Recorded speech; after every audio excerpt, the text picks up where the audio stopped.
Hello students, welcome back to TCI empowering students to learn better. तो चलो आज हम लोग स्टार्ट करने जा रहे हैं मैट्रिक्स। मैट्रिक्स देखते हैं, पूरा बेसिक से देखेंगे, एकदम लास्ट तक जाएंगे, कुछ जेई के क्वेश्चंस भी करेंगे हम लोग। और ऐसा सेशन रहेगा कि जिसमें 10th के बच्चों को जो 10th का सिलेबस है उनका भी निपट जाए, 12th का सिलेबस भी कवर हो जाए और IIT जेई के थोड़े बहुत क्वेश्चन भी कर लेंगे हम लोग। तो सबसे पहले समझते हैं कि मैट्रिक्स होती क्या है। तो मैट्रिक्स क्या होते हैं? Matrix is a rectangular representation, एक तरह का रेक्टेंगुलर रिप्रेजेंटेशन है। मतलब क्या हो गया हमारा कि रोज़ और कॉलम्स को मिला करके इसको हम लोग रिप्रेजेंट करते हैं। ठीक, यानी मैट्रिक्स में क्या होता है, जनरली हमारी रोज़ होते हैं और कॉलम्स होते हैं। ठीक, इनसे हमारा पूरा एक टेबल टाइप का बनता है, इसको हम लोग मैट्रिक्स बोलते हैं। ये हमारा एक जनरल रिप्रेजेंटेशन है, इस तरह से हम लोग रिप्रेजेंट करते हैं।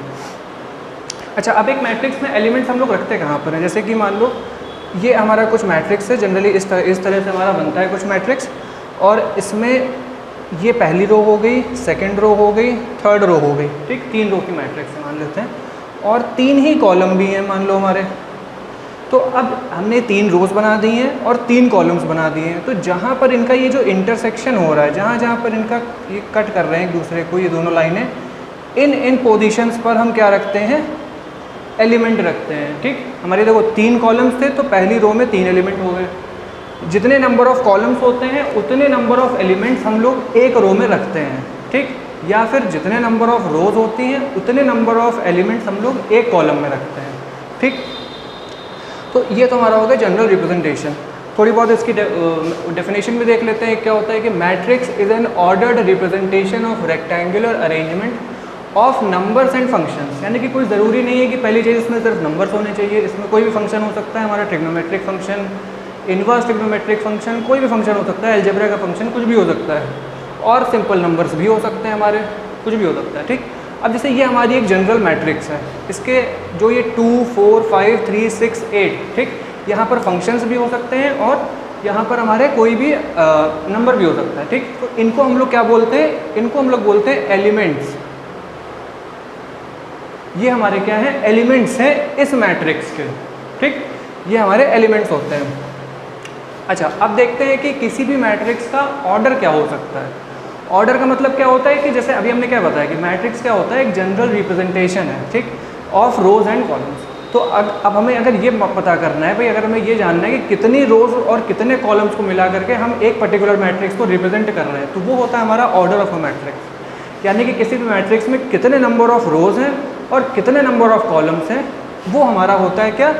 Order of a matrix. ठीक, जैसे ये गिवन मैट्रिक्स है, इसमें अगर हम देखें तो ये हमारी क्या हो गई? R1, ये हमारी पहली रो हो गई, ये हमारी सेकंड रो हो गई और ये हमारी थर्ड रो हो गई। ठीक, ये हमारा पहला कॉलम हो गया, ये हमारा सेकंड कॉलम हो गया। ठीक, तो जिसमें 2 कॉलम्स हैं और 3 रोज हैं। ठीक, अच्छा, अब हम लोग ऑर्डर में क्या होता है? Number of rose multiplied by, यानी कि क्रॉस नंबर ऑफ कॉलम्स। तो कितनी रोज है हमारे पास? 1, 2, 3 लिख देंगे हम लोग यहाँ पे 3। फिर कॉलम्स काउंट करेंगे 1, 2, तो 3 क्रॉस 2, यानी कि ये ऑर्डर है इस गिवन मैट्रिक्स का। तो ऑर्डर से हमें क्या पता चल जाएगा कि किसी भी गिवन मैट्रिक्स में कितने रोज हैं और कितने कॉलम्स हैं। जैसे इसमें 3 रोज हैं और 2 कॉलम्स हैं, तो वही चीज़ देखो हमें यहाँ पे पता चल रही है किससे? ऑर्डर ऑफ अ मैट्रिक्स है। अच्छा, एक और चीज़, जो ये ऑर्डर हम लोग लिखते हैं इसमें हमेशा पहले हम लोग नंबर ऑफ रोज ही लिखेंगे, कभी इसको हम लोग चेंज नहीं करते हैं। हमेशा पहले हमारा नंबर ऑफ रोज ही रहेगा, उसके बाद में हम लोग नंबर ऑफ कॉलम्स लिखते हैं हमेशा। तो ये 3 क्रॉस 2 की हमारी एक मैट्रिक्स है। ठीक, चलो अब ऑर्डर हमें समझ में आ गया है, मैट्रिक्स हमें समझ में आ गई क्या होता है। अब देखते हैं कि जो ये एलिमेंट्स हैं तो ये किसी एक जगह पर रखे हुए हैं। ठीक, तो इनका कोई एक पर्टिकुलर एड्रेस होगा जिस एड्रेस के थ्रू हम इस एलिमेंट तक पहुंच सकें, है ना। जैसे हमारा कंप्यूटर में हम लोग पढ़ते हैं ना कि हर एक वेरिएबल का कोई एक मेमोरी लोकेशन होता है, तो वैसे ही इसका जो लोकेशन है वो एड्रेस क्या होगा वो हमें जानना है इसमें। तो जैसे हम देखते हैं इस पर्टिकुलर 2 की बात करते हैं, तो 2 के केस में क्या है हमारा कि देखो ये पहली रो में रखा हुआ है और पहले कॉलम पे रखा हुआ है, यानी कि R1 क्रॉस C1। ठीक, किस पोजीशन पर है? ये पहली रो पहले कॉलम। ठीक, तो ये हमारा क्या हो जाएगा? अच्छा, जनरली जैसे ये मैट्रिक्स A है तो इसका जो हम लोग जनरल रिप्रेजेंटेशन करते हैं वो एलिमेंट हमारा क्या हो जाएगा? A11।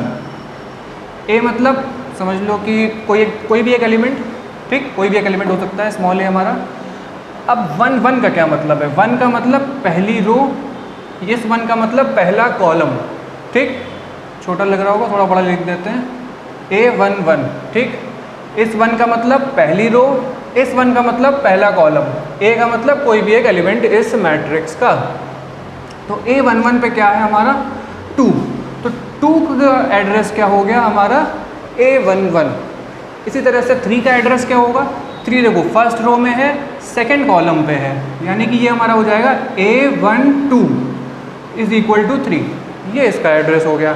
अच्छा, अगर हमें मान लो 8 का एड्रेस निकालना है तो क्या होगा, 8 हमारा किस थर्ड रो पे है और सेकंड कॉलम पे है, यानी कि ये क्या हो जाएगा हमारा A third row second column is equal to 8, ठीक।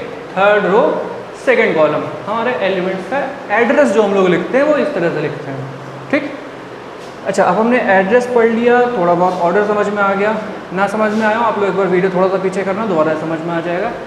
एक बार समरी कर लेते हैं। मैट्रिक्स क्या होता है, मैट्रिक्स हमारा एक ऑर्डर्ड रिप्रेजेंटेशन है, किसका, किसी भी एलिमेंट्स या कोई भी फंक्शंस अगर हमने रखे हुए हैं तो उनका ये एक ऑर्डर्ड रिप्रेजेंटेशन है, ठीक।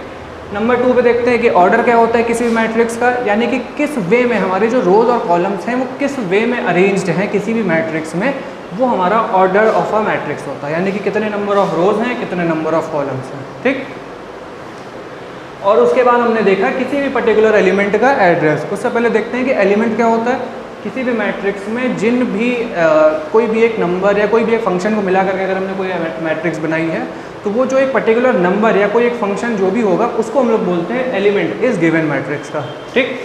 तो हमने एलिमेंट देख लिया, ऑर्डर देख लिया, मैट्रिक्स देख लिया, जनरल रिप्रेजेंटेशन, सॉरी एड्रेस देख लिया। हमारा एड्रेस क्या होता है, जैसे हमने 2 का एड्रेस निकालना था, फर्स्ट रो फर्स्ट कॉलम पे था ये, तो A11 हो जाएगा हमारा 2, थर्ड रो सेकंड कॉलम 8, देखो यहाँ पे रखा हुआ है थर्ड रो सेकंड कॉलम 8, ठीक। तो इस तरह से करते हैं हम लोग क्या, इसका एड्रेस। अच्छा, अब देखते हैं कि एक जनरल मैट्रिक्स अगर हमें बनानी है, मतलब कोई एक पर्टिकुलर एलिमेंट नहीं ले रहे हैं, इन जनरल एक मैट्रिक्स हमें जनरल रिप्रेजेंटेशन क्या होगा किसी भी मैट्रिक्स का, तो यहाँ बना देते हैं, बन जाएगा हमारा, मान लो कोई एक जनरल मैट्रिक्स है M क्रॉस N एलिमेंट की। अच्छा, अभी इसमें हमने M लिखा है, M क्या है नंबर ऑफ रोज, N क्या है नंबर ऑफ कॉलम्स, ठीक। M क्रॉस N की मैट्रिक्स है ये बड़ी सी मैट्रिक्स हमारी बन गई। पहला एलिमेंट भाई A मैट्रिक्स है, स्मॉल a से एलिमेंट को रिप्रेजेंट करेंगे हम लोग, छोटा तो नहीं लग रहा है, थोड़ा बड़ा बना दिया। अब ये देखो ये पहली रो पे है और पहला कॉलम है, तो A11 हो जाएगा, ठीक।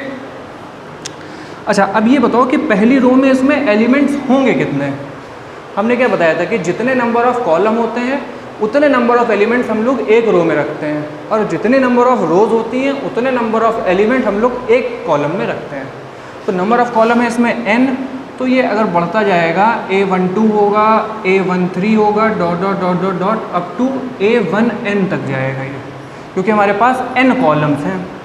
देन आते हैं सेकेंड रो में, A21 हो जाएगा, A22 हो जाएगा, A23 हो जाएगा, dot dot dot up to A2n हो जाएगा, ठीक।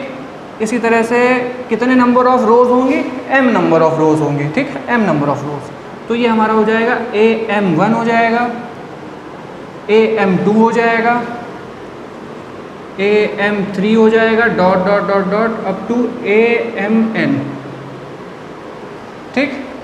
ये हो गया हमारा एक जनरल मैट्रिक्स या फिर एक जनरल रिप्रेजेंटेशन किसी भी एक पर्टिकुलर मैट्रिक्स का। हमने M क्रॉस N ऑर्डर की एक जनरल रिप्रेजेंटेशन बना दिया है। इसमें हम अगर हमें कोई पर्टिकुलर मैट्रिक्स बनानी होगी, हम M और N की कुछ भी वैल्यू दे देंगे, उनके एलिमेंट्स कुछ ना कुछ रख देंगे, तो हमारी एक पर्टिकुलर मैट्रिक्स बन करके तैयार हो जाएगी। चलो, इतना पढ़ लिया, आई होप समझ में आ गया होगा आप लोग को, कुछ ऐसा इसमें खास तो था नहीं। बढ़ते हैं आगे, इसको रब करते हैं। अब इसके बाद हमें क्या पढ़ना है, नेक्स्ट हम लोग टॉपिक उठाने जा रहे हैं types of matrices, most important topic, matrix chapter का मोस्ट इंपॉर्टेंट। ये सब चीज़ें तो थोड़ी आसान है, बेसिक था, बस आपको बता दिया है, खासकर 10th वाले बच्चों के लिए, तो उनको भी बेसिक अच्छे से समझ में आ जाए। नेक्स्ट आते हैं हम टाइप्स ऑफ मैट्रिसेस पे। अब टाइप्स ऑफ मैट्रिसेस में क्या हो सकती है कि किन किन तरह की मैट्रिक्स हमारी होती है, ठीक। चलो, जैसे देखो अभी हमने क्या देखा, एक जनरल मैट्रिक्स हमने देखी थी, वो M क्रॉस N ऑर्डर की थी। अब अगर हम इसमें M की वैल्यू, ठीक, हम क्या कर रहे हैं, इसमें m की वैल्यू हम फिक्स कर दे रहे हैं, यानी कि हमने m की वैल्यू फिक्स कर दी, m इज इक्वल टू 1।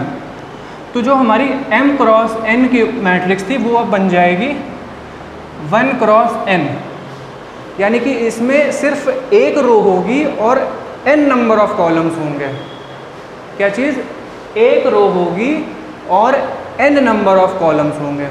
ठीक, तो जब ऐसा कुछ केस हो जाए, यानी कि मैट्रिक्स हमारी किस तरह की दिखेगी? कुछ इस तरह की दिखेगी। ठीक है, एक रो और नंबर ऑफ कॉलम्स तो n हो सकता है, यानी कि इसमें क्या हो जाएगा, जैसे हमने मान लिया 2 3 4 dot dot dot up to 8 कुछ भी ऐसे एलिमेंट्स रखे हुए हैं। ठीक, तो ये हमारी मैट्रिक्स जो इस तरह की दिखती है, इसका ऑर्डर क्या होगा? 1 क्रॉस n होगा और इसका नाम क्या होगा? Row matrix. ठीक, ऊपर हेडिंग डाल देते हैं।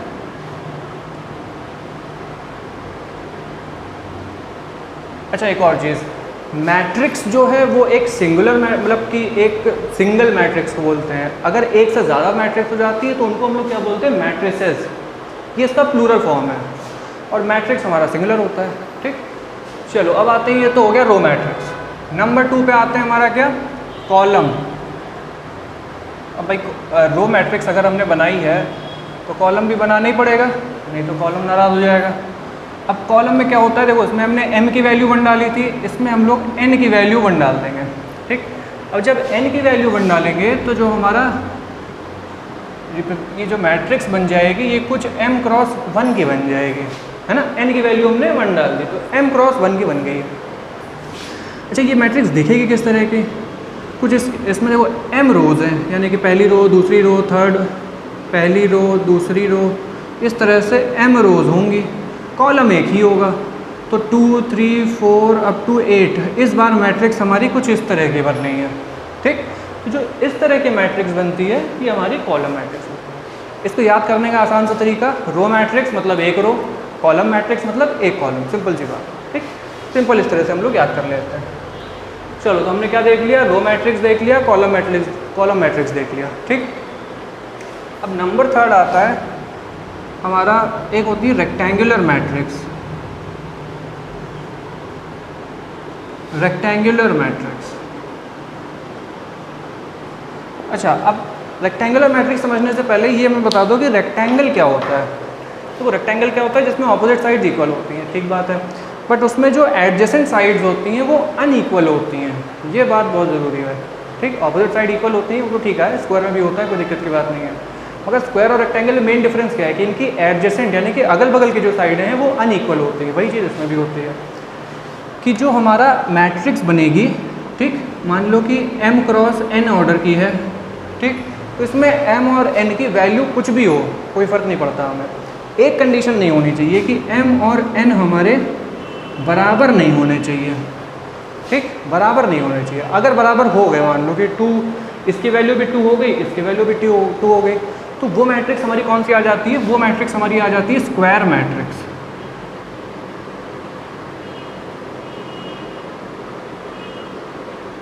ठीक, वो होती है हमारी स्क्वायर मैट्रिक्स। रेक्टेंगुलर मैट्रिक्स हमारी कुछ इस तरह की होगी कि 2 3 4 5 कर दिया, 6 7 8 9 10 11 12 13। अब इसमें देखो 4 कॉलम है और 3 रोज हैं।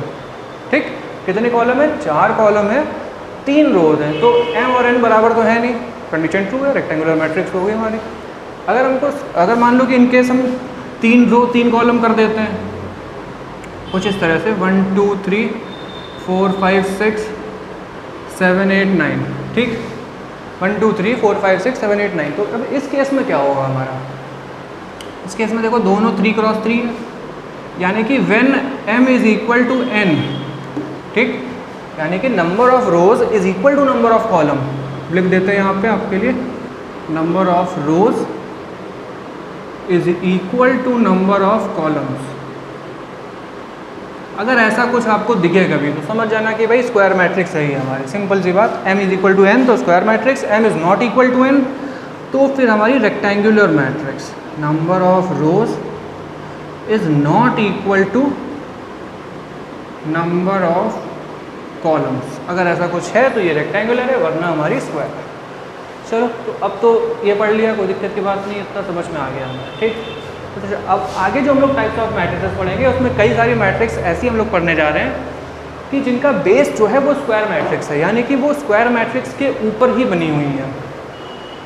जैसे कि वो एक स्क्वायर मैट्रिक्स ही होगी, उसमें भी हमने फर्दर और बाइफरफिकेशन कर दिया है कि उनको और थोड़ा सा बाइफरकेट कर दिया और थोड़ा सा डिवाइड कर दिया।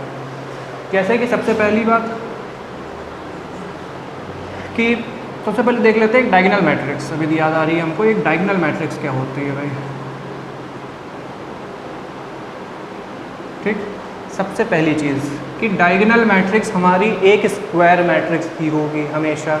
कभी भी ऐसा नहीं होगा कि इसमें number of rows is not equal to number of columns हो जाए, ऐसा कभी नहीं होता है। हमेशा number of rows is equal to number of column होगा, किसी भी डायगोनल मैट्रिक्स की, किसी भी ऑर्डर की हो, ठीक। अच्छा, एक और चीज़, हमने स्क्वायर मैट्रिक्स पढ़ तो लिया। देखो जो रेक्टेंगुलर मैट्रिक्स होता है उसमें क्या होता है कि हम लोग को ऑर्डर इस तरह से लिखना होता है भाई, 2x3 की है, 5x4 का है, तो अगर मान लो जैसे ये 3x4 का है तो यहाँ पे हम लोग लिखेंगे 3x4 ऑर्डर की मैट्रिक्स है, ठीक। बट स्क्वायर मैट्रिसेस में हम लोग जनरली क्या लिख देते हैं कि कोई एक मैट्रिक्स है जैसे ये, तो इस मैट्रिक्स को हम लोग क्या लिख देंगे कि this matrix is of order 3, simple 3 लिख देंगे। इससे ये अंडरस्टूड होता है कि हाँ, अगर स्क्वायर मैट्रिक्स ऑफ ऑर्डर 3 है तो उसमें जो नंबर ऑफ रोज होंगे वो भी 3 होंगे, नंबर ऑफ कॉलम जो होंगे वो भी 3 होंगे। ये अंडरस्टूड होता है पहले से ही, ठीक। इस तरह से भी लिख देते हैं हम लोग स्क्वायर मैट्रिक्स को। चलो अब देखते हैं डायगोनल मैट्रिक्स। डायगोनल मैट्रिक्स, अच्छा डायगोनल मैट्रिक्स से पहले डायगोनल्स क्या होते हैं मालूम होगा हमें कि भाई ये हमारा स्क्वायर है कोई, ठीक, कोई एक शेप है, तो ये जो हमारी साइड जाती है ये हमारी क्या होती है, डायगोनल, और ये जो साइड होती है ये होती है डायगोनल, ठीक। ये दोनों क्या होते हैं, डायगोनल्स होते हैं।